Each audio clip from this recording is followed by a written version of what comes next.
नमस्कार दोस्तों, चलिए जान लेते हैं उत्तर प्रदेश के सभी 75 जिलों की आज की ताजा बड़ी और महत्वपूर्ण खबरों को। लेकिन उससे पहले वीडियो को लाइक कमेंट जरूर करें और साथ ही ये भी बताएं कि आप इस वीडियो को किस जिले, शहर या गांव से देख रहे हैं।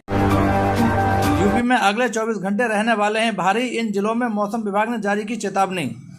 उत्तर प्रदेश में नए साल की शुरुआत के साथ ही कुदरत का कहर बरस रहा है। कड़ाके की ठंड के बीच अब घने कोहरे ने प्रदेश की रफ्तार पर ब्रेक लगा दिया है। मौसम विभाग ने 3 जनवरी के लिए बेहद डरावना अनुमान जताया है, जिसमें प्रदेश के आधे से ज्यादा हिस्से में ऑरेंज अलर्ट जारी किया गया है।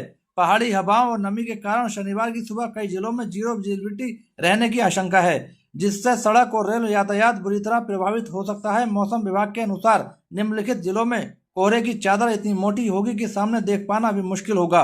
प्रशासन ने इन क्षेत्रों में वाहन चलाने वालों को विशेष सावधानी बरतने की सलाह दी है।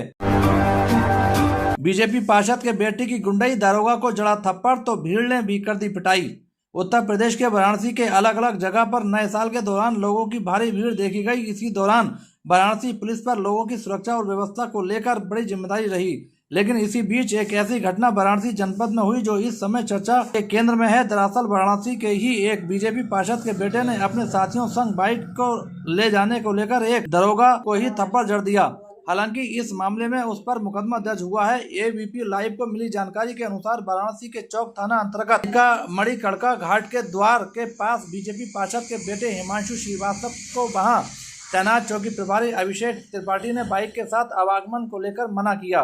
दरअसल ये बेहद व्यस्त इलाका है। यहाँ प्रमुख तिथियों पर पैदल चलना तक काफी मुश्किल है। इसी बीच बात इतनी बढ़ गई कि हिमांशु ने दरोगा को थप्पड़ जड़ दिया। इसके बाद स्थानीय लोगों ने आपत्ति जताई। हिमांशु के साथ उसके साथी भी मौजूद थे और युवकों ने मन बढ़ई को देखकर स्थानीय लोगों ने भी आपत्ति जताते हुए पिटाई कर दी। इसके बाद हिमांशु का भी मंडलीय अस्पताल में उपचार कराया गया। प्रधानमंत्री आवास योजना में फ्लैट आवंटियों का 6 साल का इंतजार खत्म, ये काम हो गया शुरू। गाजियाबाद में प्रधानमंत्री आवासीय योजना के अंतर्गत जीटीए के 5 प्रोजेक्ट हैं। इनमें 3496 फ्लैट बने हैं। प्राधिकरण का वर्ष 2018 में सबसे पहला प्रोजेक्ट मधुबन बापूधाम में शुरू हुआ था, जिसमें 856 फ्लैट बने हैं। करीब 5 साल पूर्व भी ड्रॉ के जरिए आवंटी चयनित हुए थे। इनमें से 548 आवंटियों ने अपनी सभी किस्त जमा कर दी हैं। अब इन्हीं आवंटियों को फ्लैट पर कब्जा मिल रहा है। साथ ही आवंटियों से रुकी हुई किस्त जमा कराने को भी कहा जा रहा है, ताकि उन्हें फ्लैट देने की प्रक्रिया आगे बढ़ सके। जीटीए अधिकारी बताते हैं कि मधुबन बापूधाम का प्रोजेक्ट पूरी तरह तैयार हो चुका है। इसके आवंटियों को प्राधिकरण कर्मचारी फोन से संपर्क कर रजिस्ट्री कराने के लिए आमंत्रित कर रहे हैं। फोन आने के बाद आवंटी भी अपने आवेदन पत्र की रसीद, किस्त जमा की रसीद और पहचान पत्र के साथ प्राधिकरण पहुँच रहे हैं। अधिकारी बताते हैं कि अब तक 50 आवंटियों ने फ्लैट की रजिस्ट्री कराने के लिए दस्तावेज मुहैया कराए हैं, जिनकी 1 हफ्ते के भीतर रजिस्ट्री हो जाएगी। रजिस्ट्री होते ही प्राधिकरण की तरफ से इन आवंटियों को कब्जा पत्र जारी कर दिया जाएगा। मुजफ्फरनगर में सपा जिलाध्यक्ष और करणी सेना प्रदेश सचिव के बीच हाथापाई, पुलिस ने किया गिरफ्तार। बांग्लादेश में अल्पसंख्यक हिंदुओं पर अत्याचार के विरोध में समाजवादी पार्टी के कैंडल मार्च के दौरान हंगामा हो गया। भाजपा के पूर्व विधायक संगीत सोम के खिलाफ दिए गए सपा जिलाध्यक्ष के बयान को लेकर करणी सेना के प्रदेश सचिव गौरव चौहान व उसके साथी मौके पर पहुंचे और हाथापाई हो गई। पुलिस ने मामले को संभाला और गौरव चौहान को हिरासत में लिया। उधर हिंदू संगठनों के कार्यकर्ताओं ने सिविल लाइन थाने पर नारेबाजी के साथ प्रदर्शन किया और सपा जिलाध्यक्ष के खिलाफ कार्रवाई की मांग की। दोनों पक्षों की ओर से थाने पर तहरीर दी गई। बता दें कि गौरव चौहान ने पूर्व में आगरा में ताजमहल में पहुंचकर गंगाजल छिड़कने का भी अपना वीडियो इंटरनेट मीडिया पर प्रसारित किया था। उसको लेकर वह सुर्खियों में रहा था।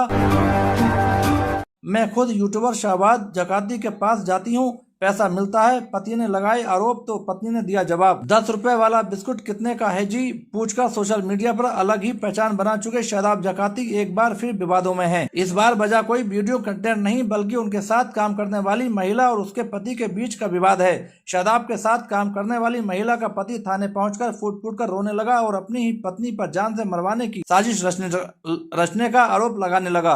इंचौली थाने पहुंचे खुर्शीद उर्फ सोनू की हालत बेहद खराब थी।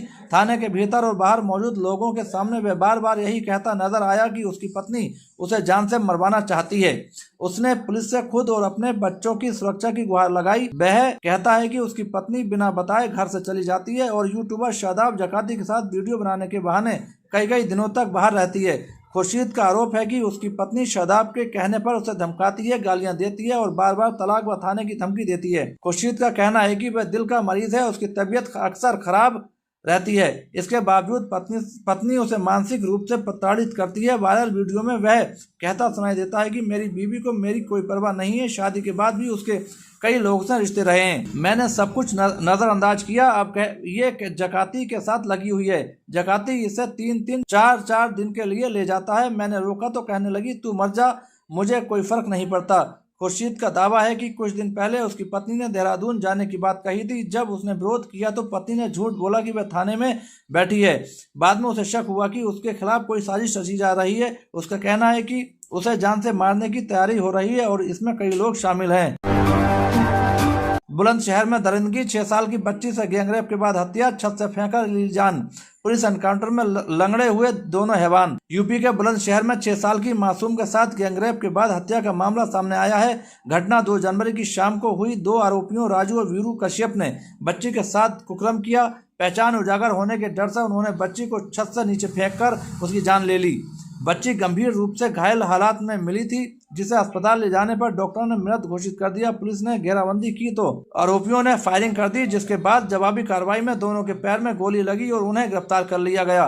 बच्ची के पिता ने बताया कि उनकी ही बिल्डिंग में रहने वाले 2 किराएदार राजू और वीरू कश्यप ने इस घिनौनी वारदात को अंजाम दिया। राजू बलरामपुर का रहने वाला है, जबकि वीरू लखीमपुर खीरी का निवासी है। बच्ची छत पर खेल रही थी, तभी इन दोनों ने उसे अपनी हवस का शिकार बनाया और फिर बिल्डिंग के पीछे में फेंक दिया। पुलिस ने पिता की तहरीर पर पॉक्सो एक्ट और बीएनएस की धाराओं में मामला दर्ज किया। वरिष्ठ पुलिस अधीक्षक ने आरोपियों को पकड़ने के लिए 3 विशेष टीमें गठित की थी। पुलिस को सूचना मिली कि दोनों आरोपी कांवड़ा रोड स्थित एक निर्माणाधीन कॉलोनी में छिपे हैं। जब पुलिस ने उन्हें सरेंडर करने को कहा तो उन्होंने जान से मारने की नीयत से फायरिंग शुरू कर दी। आत्मरक्षार्थ पुलिस ने भी गोलियां चलाई, जिससे दोनों आरोपी घायल हो गए। फिलहाल दोनों का अस्पताल में इलाज चल रहा है। बीजेपी विधायक का निधन, बैठक में मंत्री संग खाना खाने के बाद आया अटैक, पीएम ने जताया शोक, लिखा अत्यंत दुख। भाजपा विधायक ने सर्किट हाउस में लगाए गए पंडाल में पशुधन मंत्री धर्मपाल, सांसद छतपाल सिंह व अन्य जनप्रतिनिधियों और अधिकारियों के साथ भोजन किया।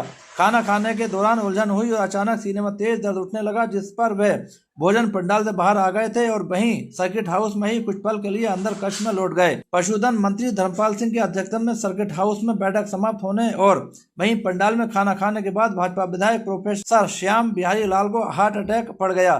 तबीयत बिगड़ते देख उनके सहयोगियों ने उन्हें बिना देर किए सीधे मेडिसिटी ले गए, जहां डॉक्टर ने उन्हें तुरंत आईसीयू में शिफ्ट किया था। इलाज शुरू हुआ था कि विधायक ने अंतिम सांस ले ली। उन्होंने 1 जनवरी को ही अपना जन्मदिन मनाया था और दूसरे दिन उनकी कुछ ही पल में असमय मृत्यु हो गई। सर्किट हाउस में मौजूद मंत्री और अधिकारी भी विधायक के हार्ट अटैक आने से बेखबर रहे। भोजन के बाद अन्य जनप्रतिनिधि और अधिकारी भी अपने गंतव्य स्थल के लिए निकल गए थे। फिर विधायक के निधन की सूचना मिलने पर जनप्रतिनिधि और विधायक मेडिसिटी पहुंचे थे। प्रोफेसर श्याम बिहारी लाल फरीदपुर विधानसभा क्षेत्र से विधायक हैं। वह पीलीभीत रोड स्थित शक्तिनगर कॉलोनी में रहने वाले थे। वह फरीदपुर से ही दूसरी बार भाजपा विधायक थे। धौंस जमाकर चेकिंग कर रहा था फर्जी सीओ, पकड़ा गया तो सामने आई चौंकाने वाली बात। मऊ जिले में धौंस जमाकर चेकिंग कर रहे फर्जी सीओ का हुलिया देखकर लोगों को शक हुआ तो उसे पकड़कर पुलिस को सौंप दिया। पुलिस की पूछताछ में पता चला कि उसके पिता बीते साल ही प्रयागराज से निरीक्षक के पद से सेवानिवृत्त भी हुए हैं। घर वालों ने कहा कि वह मानसिक रूप से परेशान है। जमीन के नीचे दौड़ेगी मेट्रो, आगरा कॉलेज पर बनेगा जंक्शन, तेजी से शुरू हुआ काम। Uttar Pradesh Metro Rail Corporation Agra College station को जंक्शन बना रही है। यहां दोनों कॉरिडोर के यात्री पहुंचेंगे। भूमिगत रास्ता भी बन गया है।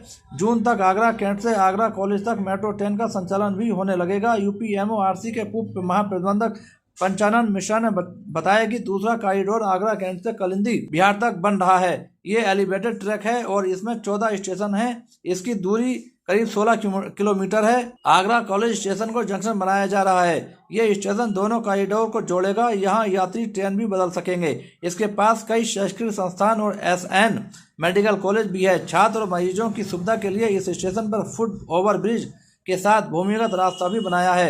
इससे मरीज और विद्यार्थी आसानी से सड़क को पार कर सकेंगे। ये कार्य तेजी से कराया जा रहा है। इसी साल जून से आगरा कैंट से आगरा कॉलेज तक मेट्रो चलने लगेगी। इसके लिए ट्रायल मार्च में शुरू कर दिए जाएंगे। पहला कॉरिडोर ताज पूर्वी गेट से सिकंदरा तक स्टेशन, इसकी दूरी 14 किलोमीटर है और 13 स्टेशन है। इसमें SN Medical College, Agra College Raja Mandi और RBS स्टेशन बन गए हैं। इस पर ट्रायल चल रहा है। अप्रैल में ताज पूर्वी गेट से RBS स्टेशन तक मेट्रो चलने लगेगी। चलिए दोस्तों, आज के लिए इतना ही। उत्तर प्रदेश की सभी खबरों को जानने के लिए बने रहिए हमारे चैनल द UP News 92 में।